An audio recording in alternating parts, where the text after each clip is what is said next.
Welcome back, everyone, to another deep dive. I think this one's going to be really cool. We're going deep into the Sandman this time, Yeah. but not just like a regular, summary of the story. We're kind of going meta with it. We're looking at this really cool idea that runs through the whole story. Definitely. It's the idea that everything is connected. Absolutely. Actions, relationships, choices, like they all have these ripple effects that go way beyond just the immediate situation. Yeah, it's like the Sandman is this huge tapestry, and if you tug at just one little thread, the whole thing shifts. Exactly. And we're going to unpack how that idea plays out in a few key ways. First, with the relationships between the endless. Ah, yes. The endless, they're not just like characters, they're these huge forces. Right? Embodiments of these fundamental forces. Yeah, you've got dream and death and desire and despair and delirium and destruction and destiny. The whole gang's here. But here's the thing. Even though they're these powerful beings, they're still affected by each other. Yeah, absolutely. And it makes you think, if even destiny can be swayed by their siblings' actions, what does that say about fate? Right. Is it really set in stone? It's a big question. It is a big question. And what makes these relationships even more fascinating is that they're not just family drama happening on some separate plane of existence. Right. Their interactions actually shape the very fabric of existence. Whoa. Like take desire, for example. They thrive on chaos, on stirring up trouble. They love to cause problems. Oh, they're always manipulating situations to create conflict. And those ripples affect everyone, not just the endless. So they're messing with the whole system. Yeah, they are. But then you have Death, who's like the opposite of that. Right. She's this grounding force, especially for Dream, who can be a bit, intense sometimes. Yeah, intense is one word for it. And she's there to remind him and us, really, that even for a being who embodies dreams, connection is important. Very important. It's like yin and yang. You need both for balance. Definitely. And those interactions between desire and death and dream, it all raises some really interesting questions. Like what? Well, there's one storyline where desire manipulates events to put dream in a really difficult position. Oh, I remember that one. And that sets off this chain reaction that affects not only Dream's journey, but it ripples out into the human world too. So desire's meddling is affecting us regular folks. Exactly. And it makes you think, is anyone truly free to make their own choices? Or are we all just pawns in this game played by forces beyond our control? Makes you feel kind of small, doesn't it? A little bit. But then on the flip side, it's not just the endless calling the shots. We mortals, we regular humans, we also have this crazy impact on the divine. That's right. It's not just a one-way street. We're not just along for the ride. Not at all. Think about Dream's realm. The dreaming, it's literally fueled by human imagination. Wow, so we're powering it. In a way, yeah, every dream, every fear, every story we create, it all feeds into the dreaming, making it this constantly evolving world. That's amazing. It means that Dream, for all his power, is actually dependent on us.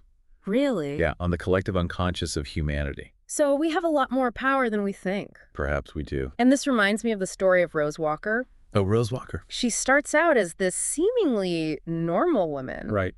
But then she becomes something called a dream vortex. A dream vortex, yeah. I mean, even the name sounds powerful. It is powerful. It's essentially this focal point where all this dream energy converges.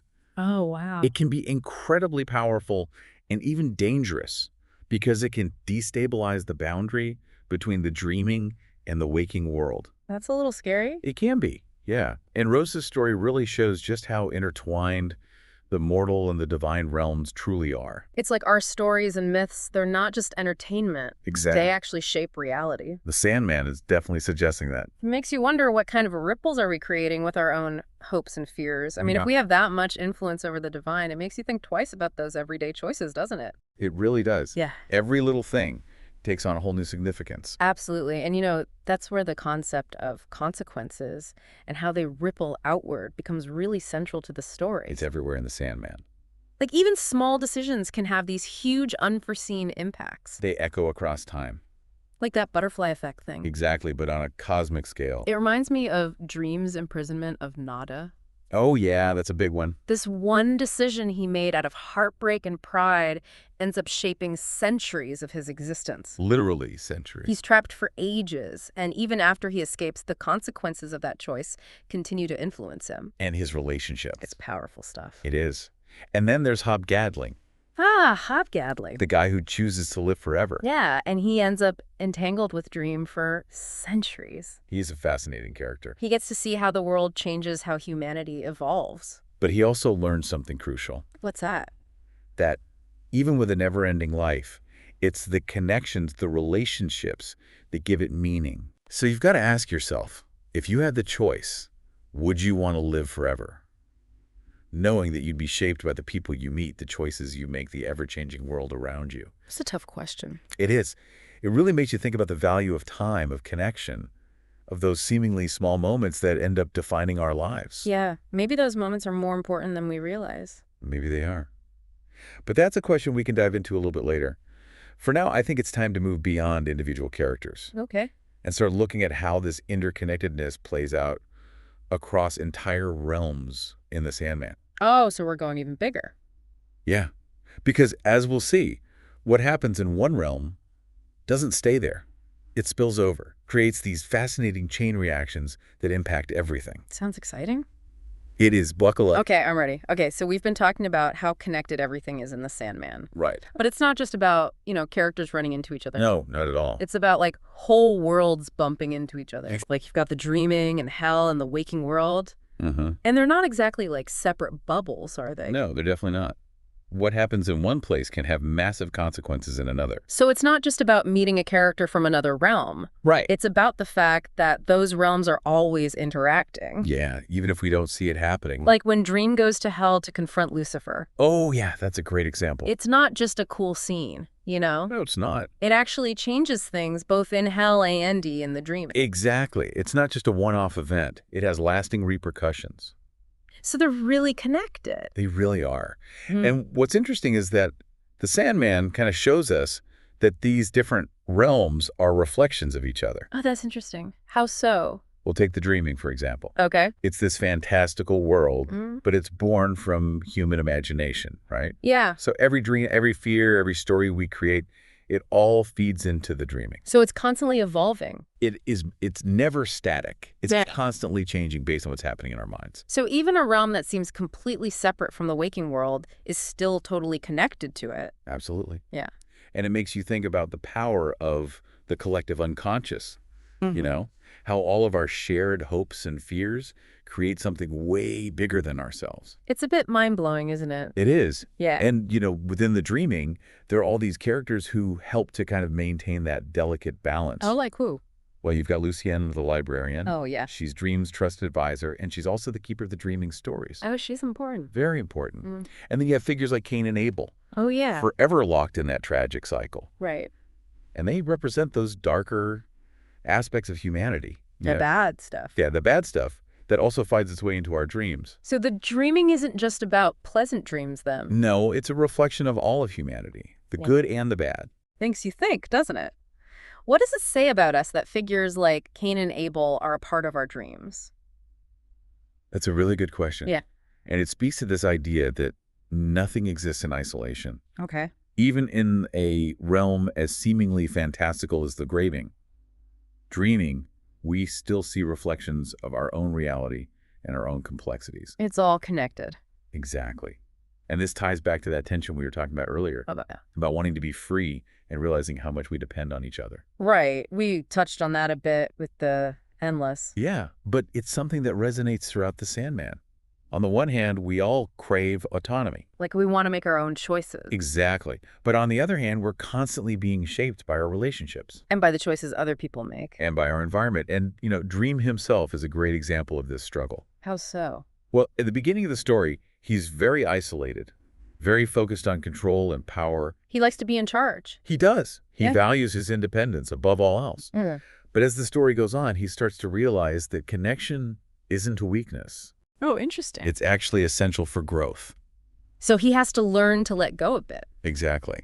And it's through his relationships, even the tough ones, that he really learns and evolves. So his connections make him stronger. They do. Yeah. And his relationship with Hobgadling really highlights that. Oh, yeah. Hobgadling. He chose to live forever, Immortality. right? And you'd think he'd end up this solitary figure, Wandering through time all alone. Yeah. But instead, he actually seeks out connection. Mm. He values his friendship with Dream. They have a good bond. They do. Yeah. And through their conversations over the centuries, Hob learned so much about himself and the world. Things he wouldn't have learned on his own. Exactly. Hobbes' story is so compelling because it shows us that even with immortality, even with the ability to experience everything, Right. it's the connections with other people that make life truly meaningful. It's about those relationships. It is. It's those moments of shared experience, of laughter, of support, Yeah. that give life its richness. It makes you think about your own life, doesn't it? It really does. How much do you value your independence? And when do you realize you need other people? I mean, we're not immortal like Hobgadling, Sure. but we're still shaped by the people around us, by the choices we make together. And maybe we don't always appreciate that enough. Maybe not. Yeah. And I think that's a really powerful point. And it's something that the Sandman really invites us to reflect on. To think about our connection. Exactly. Yeah. Because recognizing our interconnectedness isn't just some abstract philosophical idea. Right. It can actually change how we view the world, how we treat each other, even how we approach our own choices. So it's not just a story, it's a way of looking at life. I think so. Wow. Because if everything is connected, then our actions have consequences that go way beyond ourselves. Right, like ripples in a pond. Exactly. Yeah. Like we're all part of this intricate dance, and every step we take affects the others around us. We're all connected. We are. Wow. We've really gone deep, haven't we? We've journeyed through the world of this Sandman, explored those complex relationships between the endless, and even seen how us regular folks can actually shape the divine. Yeah. And we dove into those different realms, too. Right, those different layers of reality. And realized that what happens in one place can really ripple out and impact everything else. It's all connected. It is. It's been quite a journey. It has. And like any good journey, it's left us with some things to think about.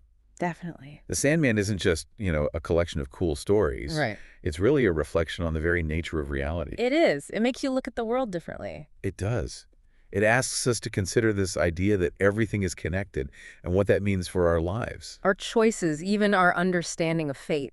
Exactly. It's like the Sandman is holding up this mirror, encouraging us to look beyond the surface and see those connections that bind us all. Those hidden threads that weave everything together. We might think we're making choices in isolation, but those choices always have consequences. Always ripples that extend outward, touching the lives of others and shaping the world around us. And one of the most interesting things about the Sandman is that it doesn't shy away from the complexities of these connections. No, it doesn't. It shows us that relationships can be both sources of great joy and incredible pain. Right. It's not all sunshine and roses. And it highlights that tension we've been talking about. That push and pull between wanting to be free, but also knowing how much we depend on each other. And it makes you think about those small moments in our lives, Like what?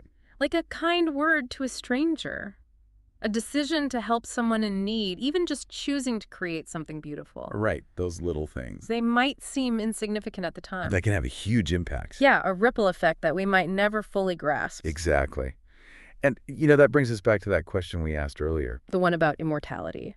Yeah, if you could choose to live forever like Hobgadling, would you? Knowing that you'd be shaped by those connections, by the good and the bad, by the choices you make, and the consequences that ripple outward. That's a big one. It is. It really makes you think about what truly matters in a life that could potentially last for centuries. It does. Would it be about accumulating power or isolating yourself to avoid pain? Or would it be about embracing those connections, even the tough ones? Right. Letting yourself be shaped by all those experiences. By being a part of something bigger than yourself. Exactly. The Sandman doesn't give us easy answers, does it? No, it doesn't. But it makes us think about those big questions. It does. It encourages us to wrestle with those complexities. To really engage with this idea that we're all connected. Maybe in doing so, we can gain a deeper understanding of ourselves and the world around us. So as we wrap up this deep dive into the Sandman, we leave you with that final thought. To choose immortality or not knowing the weight of connection, the ripple effect of every choice. A lot to ponder. It's a decision worthy of, a Sandman-esque contemplation. Absolutely. Thank you for joining us on this exploration of the Sandman and this really profound concept of interconnectedness. It's been fun. It has. May your dreams be filled with wonder, and may your waking life be enriched by, a deeper awareness of the balance that connects us all. Beautifully said. Thank you.